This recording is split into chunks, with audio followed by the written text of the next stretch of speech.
Welcome, everyone. Ashley Freeman is the founder of Flourishing Work LLC. Ashley exists to generously love people for exactly who they are so that we can fully use our unique gifts in all we do. She imagines a world where everyone knows their gifts, has the courage to go after their dream job, and has a supportive leader who encourages them. Through her coaching and facilitation business, and now to the WYRED stage, Ashley shares her passion for bringing out the best in all of us with the world. Ashley, welcome and thank you so much for sharing with us today. Thank you, Kelly. It's so wonderful to be here. Welcome to everyone in the room and on the live stream and watching the recording later. I'm so glad you're here, and a huge thank you to the WYRED team for pulling this amazing event together, and also a thank you to Team Simon for putting on the book clubs this summer, because without that we wouldn't know each other. So thank you so much. As we begin, I'll just take you on a quick journey to two moments in time. The first was about 5 years ago. I was in an administrative role at a local university here in Atlanta, Georgia. And this moment stood out to me because the department chairman at the time made a comment to my boss that he saw my role as a reporting one. And the reason that stood out to me is because not only was that not my role, I knew that I had the wrong brand. I knew I was in the wrong role for me, and I just didn't know what I wanted to do or what I wanted my brand to be. So it was almost like I had the wrong brand within a brand. So it was a particularly meaningful moment to me, where I realized I was just on the wrong path with the wrong brand. And the next moment in time I'll take you to is about 2.5, 3 years ago, when I finally found my passion in life. I left my job to start my own business. And so I do this full time. I absolutely love what I do. And the moment I want to take you to is the moment that I updated my LinkedIn profile. So I don't know if you can see the look on my face there, might be too small, but it is pure joy. This is me teaching. And the moment that I updated that profile, where I saw my name and my picture next to the brand that I really wanted to have, that I knew I was put on this earth to have, it was like the clouds opened up and a little angel started singing. I mean, I'm being silly, but it was the stars aligned, and it was just the most amazing, incredible moment for me, for all of the hard work I had done to figure out what my brand was. And that's what I want you all to come away with, a little piece of that today. We're going to do some of the work that I did over the last 5 years or so to get to where this moment, the second moment, is. Before we begin as well, I do want to just call out, there's a link at the bottom, and we're going to, I think also in the chat as well, to a worksheet that we'll be using later. The main one we'll be using is the brand components that has a wheel on it. So go ahead and be downloading that. And because this is a working session, we're going to come away from this with an actual draft of your brand statement. This isn't just the Ashley Freeman show where I'll be talking to you. All right, so enough of me talking. Let's hear from you. What does brand mean to you? When you think about brand, what are some words that come to mind? Feel free to unmic anytime or drop in the chat. Business, okay, yeah, absolutely. We think of a lot of businesses that have brands. Your identity, thank you, Barbara. I love that one. Megan says your impressions and expectations. Yeah, so people's perceptions of you, right? And so you have mixed feelings about the word, yes. Hard to crystallize what you stand for, what you want others to see, and stay the same. I love it. Y'all, we're off to a great start. I love it when I have lots of responses. These are awesome. And there are probably as many definitions of brand as there are, Google searches out there. So I will give you just quickly a couple of ideas on what I feel like a brand is. And yes, I see reputation in the chat. That's a really fantastic one. We'll come back to that as well. So if I had to give you just a few words of what brand means to me, I would say, first of all, it's why you do what you do. And what I mean by that is not exactly the why for those of us who are familiar with Simon Sinek's work. I mean, why do you get up in the morning? What motivates you? What's the unique value that you bring to your projects and your work that makes you different than your peers? There's only one of you, and what you do is totally unique to anyone else. It's also the authentic best you. So there are certainly components of our story that we may not want to bring into this overall brand that we project onto the world. So it's the very best parts of you and the authentic you. And lastly, it's the whole you. So you have a story with many, many components to it. And all of those come into your brand, even the good and the bad, they all come into your brand. So a couple other things, I'll tell you two more quick things about brand before we dive into yours. One is that it's a living thing that has to be nurtured. So think of someone with a really strong brand, let's say Oprah, for example. And I'm glad you like the definition, Megan. Feel free to use it anytime. Someone with a strong brand, let's say Oprah. She doesn't just update her LinkedIn profile overnight and suddenly she's got the brand of Oprah, right? It's something that you build slowly over time with consistent work. And therefore it can be hard to build. And by that, I don't mean it's necessarily hard work as much as consistent work. It takes time, and also easy to lose, right? We've all known that. Particularly famous people who build a really strong brand and then overnight it's gone, right? I bet you can think of at least one person. Another thing I'll share about brand is that we all kind of go around in this world, just basic human nature, trying to understand each other. And so it's nothing personal. We're sort of assigning meaning to different people and what they're doing and how they're acting. And so what that means is that you're going to have a brand, whether you're managing it or not. And so the key here is going to be that we have to actively manage it if we don't want one assigned to us, because we're going to have one either way. The good news is that you can manage it. And so we're going to go through a few different ways to do that. But before we do, a brand is deeper than that, though, isn't it? So what I would ask you to reflect on for a second is just what do you want to be known for? Not to be morbid, but when we leave this earth, we're not thinking about what's in our bank account or what our job title is or any sort of surface level things like that. We're thinking about things like, are we someone who made people laugh? And hi, Chi-Chi, glad you're watching. Is that what you want to be known for? Do you want to be known for how much you loved your family, or what are some of those things for you? I also love this one while we're on the note of tombstones. I love this. I found this somewhere on Google. Someone raised 4 beautiful daughters with only 1 bathroom and still there was love. Now that is love. If you if you are a woman or know a woman, you know how much love that is right there. So what do you want to be known for? All right, so let's do a little experiment before we get started on developing your brand. So everybody's got a phone, I'm sure. Take out your phone, open up a text message to a friend. So I would encourage you not to send this to a family member or someone extremely close to you, but just a friend that you think will respond within the next couple of minutes. And here's what I want you to put in the text. If I announced that I was giving a TED Talk, what would you automatically assume would be the topic? So I'm going to do this with you.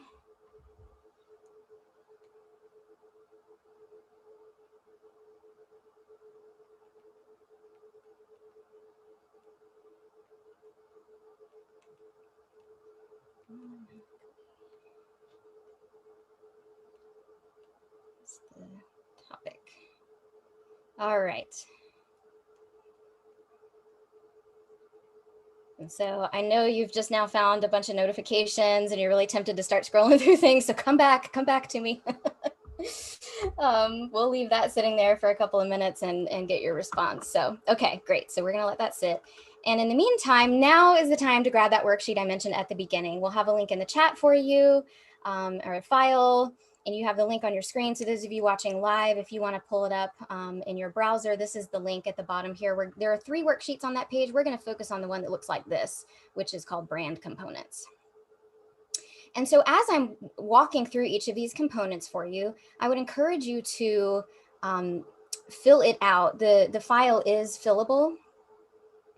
And so you can type on the actual file while we're talking. So those of you who are multitaskers, this is your time to shine right while I talk, and I'm totally with you on that. Okay, so the first one is going to be affiliations. this is going to be things like schools that you attended. So for example, in my case, I happen to have gotten both of my degrees at Emory University here in Atlanta. So that does happen to be a pretty big part of my brand. I frequently go to alumni association talks and so forth. For you, it might be, maybe it's a community organization that you're part of, like Y International. Maybe it's a nonprofit that you, a cause you champion, or religious or spiritual community. Those who are involved in these communities tend to find deep values in those, and that can definitely be part of your brand. So some examples might be a committee that you're a part of, a volunteer position. So go ahead and write in your sheet some affiliations that you have that you're proud of. And a quick note I'll say here. So I just happen not to have a particularly good experience in high school. So I wouldn't put that down because I want my brand on this sheet to be the best, most full version of me. So I would probably pick some of my favorite affiliations that I'm the most proud of. So next we have your personality and your style. I happen to be Myers-Briggs certified, but that I'm thinking, when I say personality here, I'm talking a little bit broader than any one assessment. They're all wonderful, highly recommend all of them. Self-awareness is key, but we're talking big picture stuff here. So things like, are you a people person?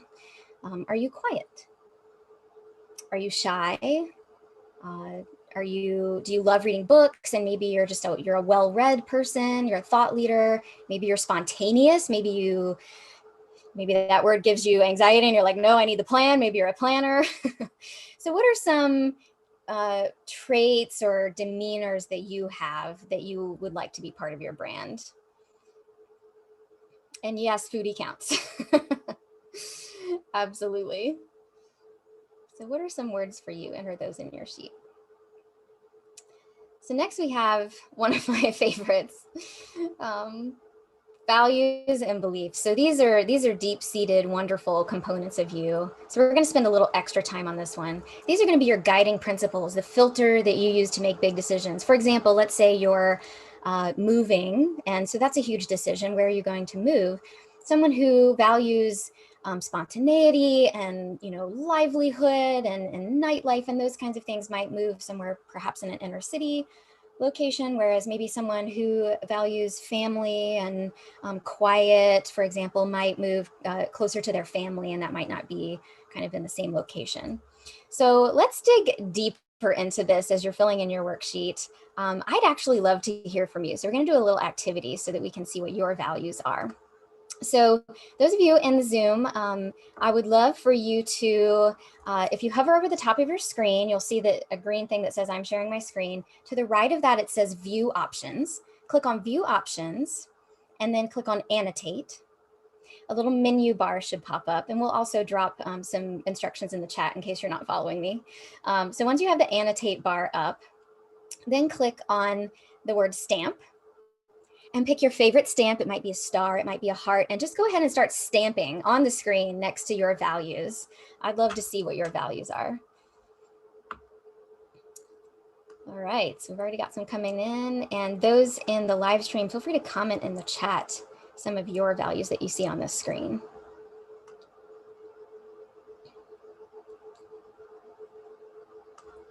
Oh, this is awesome. Okay, so, all right, 2 votes for commitment. Not surprised when you're here on your Sunday afternoon, depending on what time zone you're in. Committed to learning, continuous learning, integrity. That's an important one. Honesty, we got 3 votes for honesty. And you can add one. There's a little text button as well where you can add one if you see one that, if you have a strong value that you don't see here. Lots for open communication. Oh, that makes me really happy because that's probably one of my top 2 or 3. Yay. Love being among like-minded folks. Don't you wish you could do this in every Zoom meeting? Isn't this so fun to be able to write on the screen? Okay, kindness. Yes, yes, yes, yes, yes. Love. Love. Okay, we'll give you just a couple more minutes to get your answers in. Those of you on mobile, you can click the blue circle with the pencil in it as well and should be able to participate. And I'm going to ask, because this is a little bit new feature. I'm going to ask one of our moderators if someone will take a screen capture of this for us There's a feature where I can do it, but it gets all of the videos and the chat and everything that I have up. I learned that the hard way this weekend, so that we can capture this moment forever before I erase these beautiful stickers. Thank you, Kelly. You're the best. All right. So rest assured, Kelly has saved your answers. So I'm going to go ahead and clear those so we can talk through some of these. All right. There we go. Okay.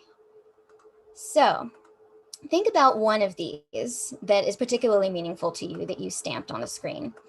And so what I'd love for you to do is talk to us, we'll get in breakouts in just a second, about what this value means to you. So for example, if I say that I value respect and you value respect, we might mean two totally different things.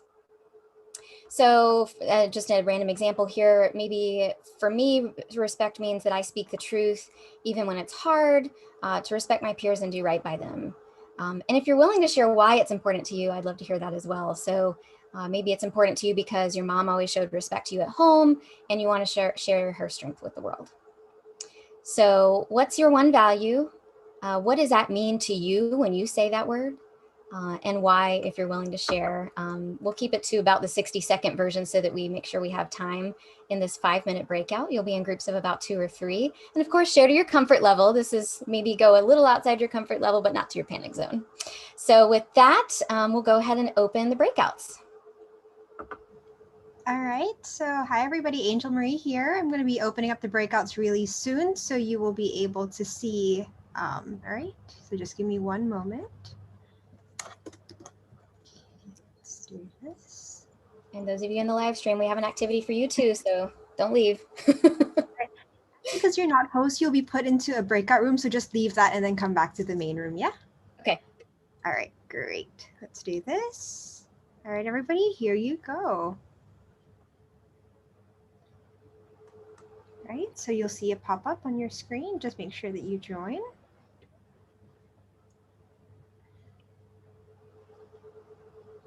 All right. So.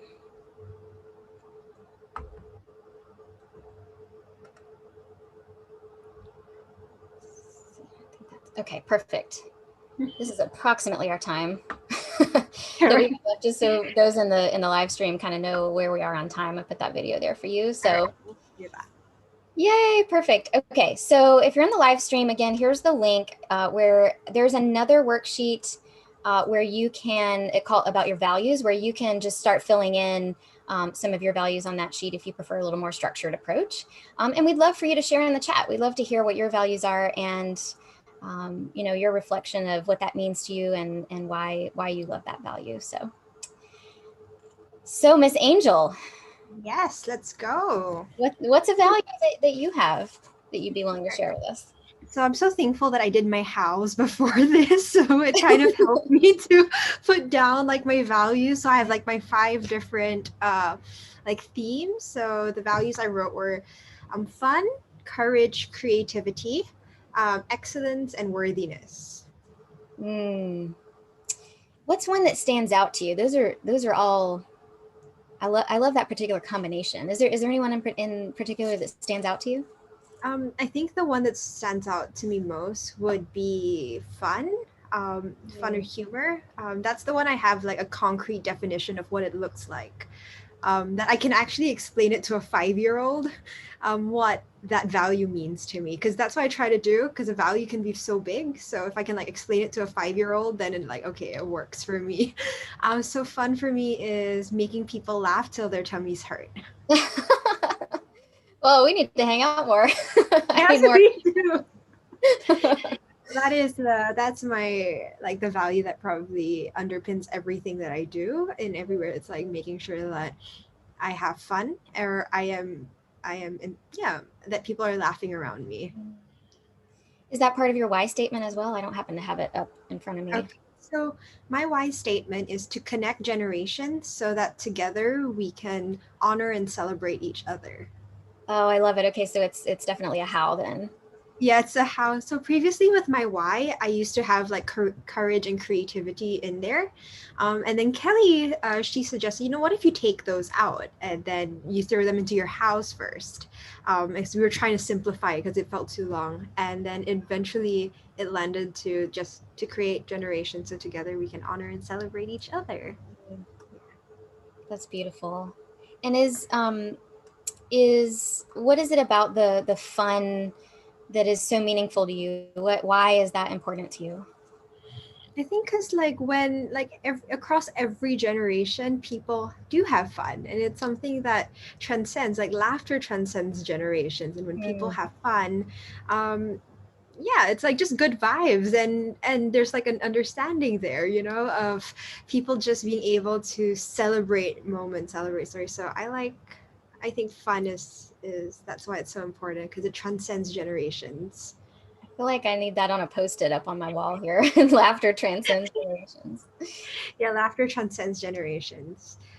And if you don't mind me asking, so generations is not something that I typically hear people talk about a lot. Is that something meaningful? Maybe did you have something in your family where you had a multi-generational upbringing, or what is it about generations that is so meaningful to you?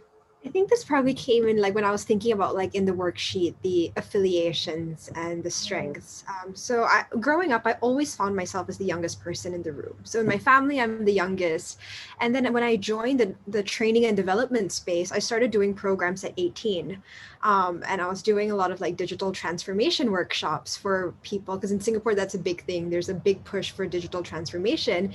And that ended up qualifying my age to be a trainer at 18, 19 to stand in front of like a group and be like, hey, this is about technology, this is the changes. And, you know, here we go with that.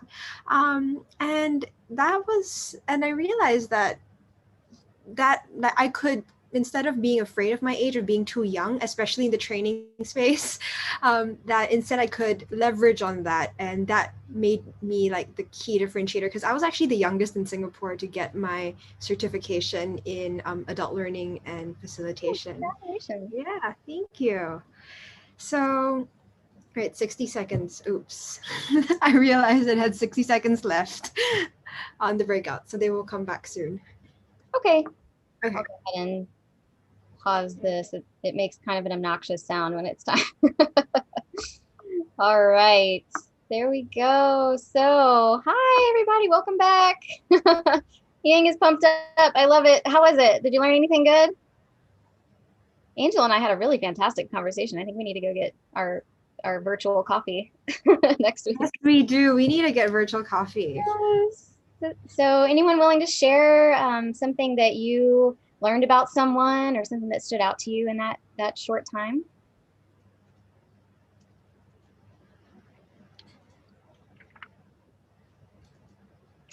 While we're waiting, we have, let's see, in the live stream, Chi-Chi's watching. Hi, Chi-Chi.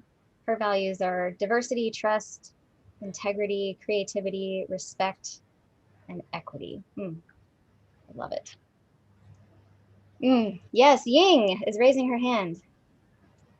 Hey, Ashley, could you repeat real quick your definition on brand, just the last sentence? I have the what makes you different, and then that last sentence, please.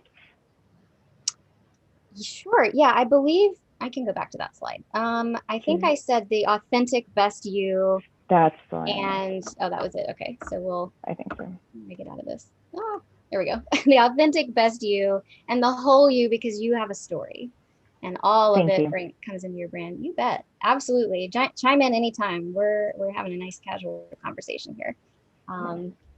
Love it, love it, love it. Okay, and so it looks like Ying and I, reading the chat, Ying and I gather our energy and motivation from connection and engagement. Yes, yes, we need more of that in 2020, don't we? Oh, I love it. And all three in Kelly's breakout were for different countries. How cool. Yay, I love it. Oh, this is so great. I thank you for being so engaged. You guys make this so much fun. I love it. So make sure you have your values in that worksheet. And there we go. Okay, so now we are on your experience and your upbringing. And so again, your past doesn't need to define you. It can be just the best parts of your past. This can be your professional or your personal experience. These could be things like your family values. We have lots of people from around the world in the room.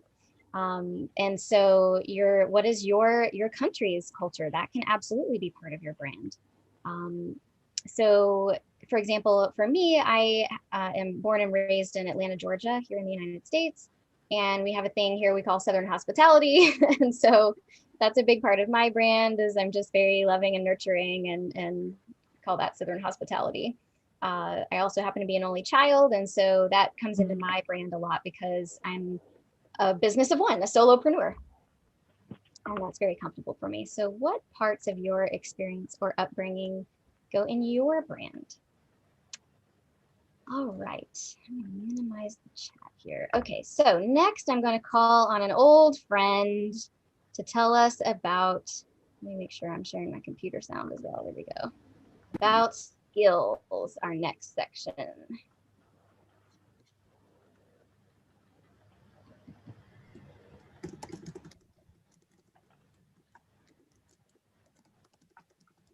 Nobody's gonna go out with me. Have you asked anybody yet? No, but who would? I don't even have any good skills. What do you mean? You know, like nunchuck skills, bow hunting skills, computer hacking skills. Girls only want boyfriends who have great skills. Oh, good times. Let's go back to the PowerPoint. Okay, so that was Napoleon Dynamite. You may have good memories of that movie. So what are your skills? And yes, looks like the video didn't show, but you get the idea. This Napoleon Dynamite, talking about skills. Do you have bow hunting skills? What are your skills? So just to clarify, these are things that you're good at doing. I'm defining it by the word itself. What is your thing that you are skilled at? You may or may not enjoy doing whatever this thing is.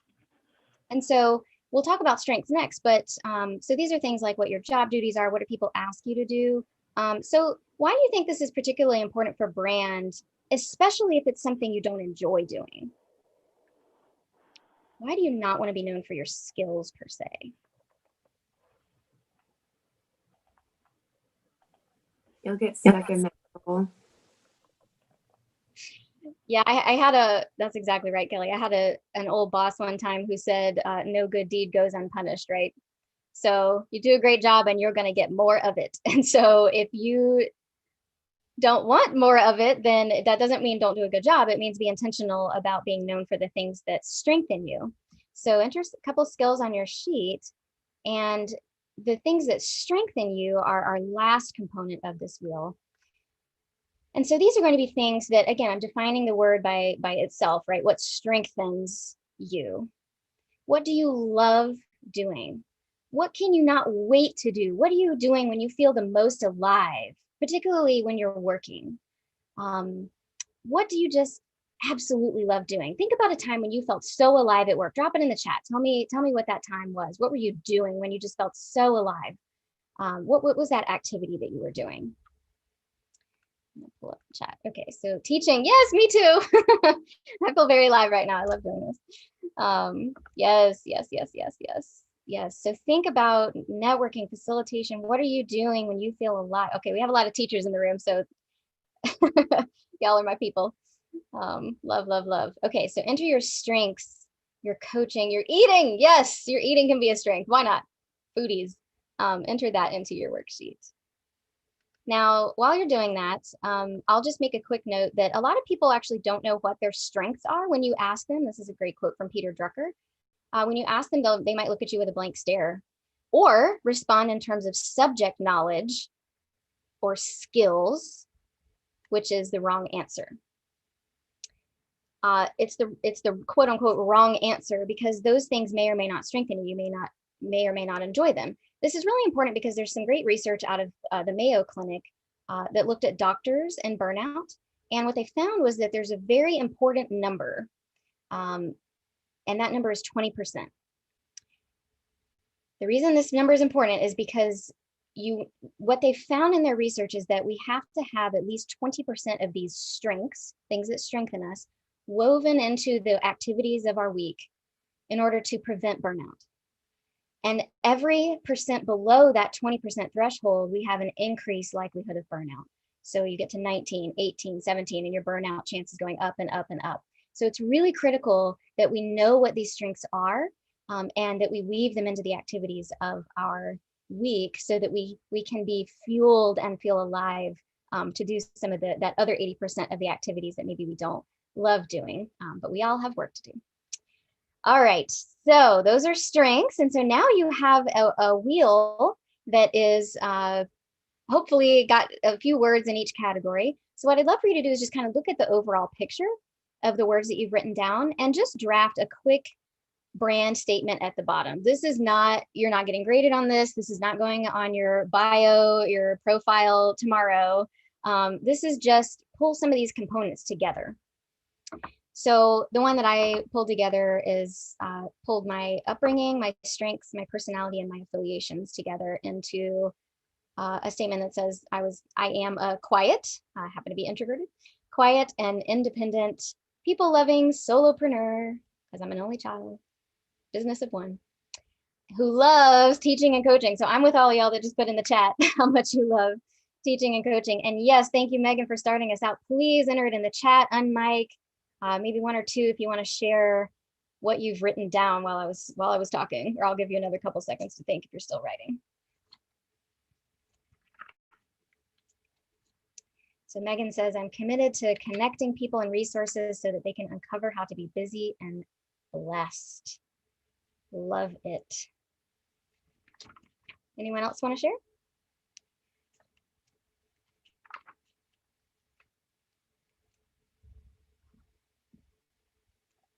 All right, Angel clarifies complexity. I think I might be hearing some Y in this. Yes, who loves collaborating with others to realize our power together. And that is exactly what she has done with this conference. Thank you, Angel. All right, keep thinking about that. And while you're thinking and still writing, I'll just give you a couple of steps of what to do with this. So you have this brand statement, now what? Again, it's not the final version. We'll keep modifying it throughout the week, keep marinating on it and working on it. Now, what can you do with it? So your brand can be expressed anywhere, everywhere, all the time. In something as simple as your physical appearance. I don't know if you remember the gentleman on the slide where I defined brand. It was very vibrant and colorful, and he had this silly expression on his face. And I love that picture because in one photo, the way he's dressed and the way he just expresses himself, you can see his brand. It could be through the work that you do. So I have a little asterisk there. There's a article at the bottom left. You know, you can Google HBR job crafting. It will walk you through how to actually craft your job to do more of what you love in your work. Who doesn't need more of that? It could be who you spend your time with. For example, this fantastic group that put the WYRED conference together shares a lot of similar brands, and so they spend time together, or we spend time together. It could be how you interact with others, or the tone and appearance of your social media, or something as simple as a Zoom background. I was thinking about this as I was setting this today. You see at the bottom, my logo has a leaf in it. I just love nature and trees and leaves. There's something very meaningful to me about that. And so this is me expressing my brand in a Zoom background. It could be, you know, my why has to do with loving people generously, as you heard Kelly say in the beginning. And it's something as simple as how I sign my emails. I sign my emails, take care. That's just my way of expressing my brand and my why. And so just a simple example at the bottom here, I have an acquaintance I went to high school with who is a motivational speaker and expresses his brand through this hashtag he has, where he's trying to motivate people to start something, make a positive change in their lives and not wait for something to happen to motivate them to do that. But you'll notice he's added this little word at the beginning. It's not just start, it's please just start. And that brings in his brand because, like me, he's born and raised in the Southern United States. We have this Southern hospitality thing going. And so even something as simple as a hashtag can express your brand. It can be anywhere, everywhere, wherever you choose to put it. The key is to be intentional about including it. And so you might be thinking, well, hold on a second. I love this little puppy. I have him in almost all my talks. Sheesh, Ashley, well, how do I know what brand I have? You know, maybe you don't know whether the brand you have is the one you want. So we're going to circle back to a couple, well, we're going to go through a couple of strategies, but first we're going to circle back to this text. Did anybody get an interesting answer? I'm going to look with you. Feel free to type it in the chat or unmic if you got a good answer. The one I got was, in all caps, are you giving a TED talk? No, not today. I got leadership or dealing with somebody's boss. That's actually good feedback, because that tells me I've framed my brand a little more negatively than I'd like. I would rather someone say about me that I help people have meaningful workspaces instead of dealing with their bosses. Okay, so Christine, helping people find their why. What a great brand. I love that. Anyone else? Angel's friend said that she would give a talk about the time she went to unlimited rice. Well, you have built a brand around food, so there you go. You are a foodie. Melissa's is embracing who you are. You've got this, right? Yes, I love that. That's beautiful. Unlimited rice. That cracks me up. Okay, keep putting them in the chat. I love these. These are always so fun. And what this does is kind of gets to my first point here, which is asking people what brand you have. This is sort of a creative way to do it. You won't get the best answers when you directly ask people, hey, what brand do I have, or what am I known for? But there's nothing wrong with asking, and it's certainly going to give you some data points. I love this particular exercise because it gets people thinking without really knowing what the question is, and gives you some really good data. And Ying's brand would be connecting with people because she's amazing at that. So you just completed one part of this, and then so in that same link that we put in the chat and that we've been talking about, there's one more worksheet on there. We won't go through it today, but I did want to just give that to you all as a gift, so that if you want to work through this as more of a structured approach, you can certainly use that. It's called Brand Perceptions, and it has boxes where you can just put some of the answers you're getting from people, and then the brand you want to have, so that you can work through the gap between those two, the brand you have and the brand you want. So feel free to use that if that is a helpful tool for you. Another thing that you can do is reading. Let's see if I can get, there we go, reading. So what are some of the things that are out there already about you, right? What emails are you getting included on or not included on? That could potentially be even more important information, which tells you what people associate you with. Are you always included on the sales emails, but you want to be in with the communications group? That's really important information. So we're going kind of a level deeper here. What about websites? Someone in my last session said, Google yourself. That could give you some interesting data. What printed materials, your social media, what is already out there? What's your title, your job description? What does your last performance review say? And all of these give you helpful data about what's out there already about your brand. And yes, Megan, what news feeds are you following on LinkedIn? Absolutely. What is out there already? And then last, I've saved the best one for last. So this one's a little harder, but it'll give you the best information. And that involves really listening carefully. One that I love is, how do people introduce you? So if you say, hey, this is Angel. She is the best at Excel there ever was. Girl can run some numbers like none other. And if she's sitting there thinking like, well, I want to be known for making people laugh, then we've got a gap there. She might be really good at Excel, but that would be a skill, not a strength. So another great one is what kind of, that I absolutely love this. Think about what kind of advice people seek from you. That tells you a lot about your brand. Again, with, what are you included on, not included on? This time I talked about meetings. Or the very best one, your brand is what people say about you when you leave the room. So if someone says, you came up in our meeting yesterday, everyone talked about how you blank, whatever's in that blank is your brand. And that is what you get to manage. So just some tips to try. Before we wrap up, let's do a quick poll. Let me hear from you when the last time you invited a colleague at work, or maybe you're in full-time school, to lunch or happy hour, and whether it's in Zoom or in person. What was the last time you took someone to breakfast, coffee, happy hour, etc.? And I'll answer too. Let's see. Oh, let's see.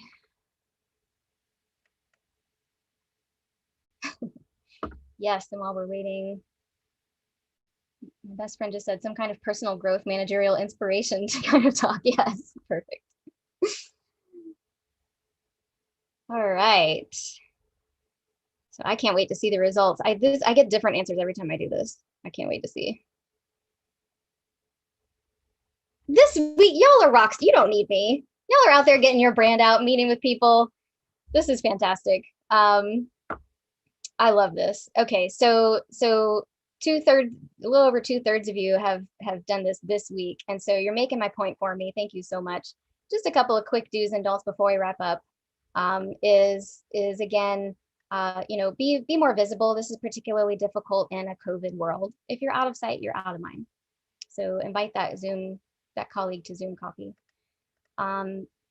Collaborate maybe even when it's not required. Remember, if it's the strength, it's not going to drain you as much. So ask for input, help someone, mentor someone. A couple of don'ts. So don't, might sound silly, but don't wait to be noticed. We're all putting out, this is 2020, y'all. We are all putting out fires, right? Am I right? Can I get an amen in the chat? We are putting out our own fires. Even the best intentioned people are going to be too busy to just recognize your awesomeness. It doesn't mean you're not awesome. We're just all busy. And last but not least, again, don't make people read your mind. If you are not communicating your brand, people cannot know what it is. And so with that, I'll leave you with my favorite quote, which is, and then I'll take questions in just a second.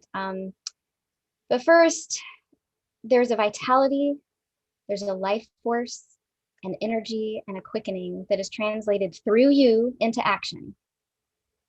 And because there is only one of you in all time, only one, there will never be another one of you in history, ever.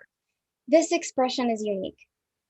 And if you block it or you don't express your brand to us, it will never exist in any other medium in all time and will be lost. The world needs you. We need your brand. We need the full, unique, beautiful, wonderful you. Please don't keep us waiting. Express your brand to us. We need you. Thank you so much for being here with me and for your great participation. And I'll be glad to take any questions if we have any time. We do have time for one quick question that's in the chat here, Ashley, from Angel Marie. How do you start the process of getting feedback from others about the first draft of your brand? Well, you've started the process if you did the text message. So definitely going back to the first step, I would say, is just to start asking, because that's the easiest one. There are people, colleagues that you have, peers that you have, your friends, your family. Just start gathering data, right? Start asking people you could ask a variety of different questions. I had a couple on the slide earlier. I'm happy to share the slides afterwards as well. What are people's perceptions of me? What do you think my strengths are? I love the TED Talk question. That would be step one for me, is just start asking the people around you, what am I known for? And then start paying attention to some of those things online, like your social media, what's in your bio, for example, on my LinkedIn, I actually have a half-time job to provide healthcare for my family. And I don't even have that on my LinkedIn at all, because I don't want that to be part of my brand. It's meeting a need for my family, but I'm being intentional about what I put out there so that people know me for this job. And yes, Raheem likes the TED Talk question. So I hope you got some good answers from that. And thank you, Christine. She says Dory Clark has an exercise in her book called Reinventing You. So check that one out as well. Awesome. Great question. Great question. I love it. And feel free to connect with me. I would love to meet all of you and hear your draft statement. And as you continue to build it, I would love to learn more about you. Definitely. So many good tips today from Ashley.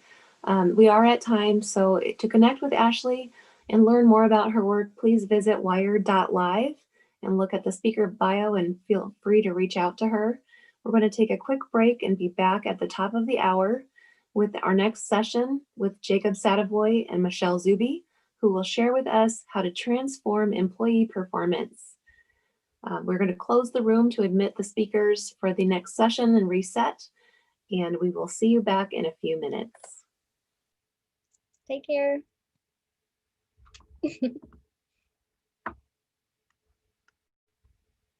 Ashley, if you can stay for a little bit, we just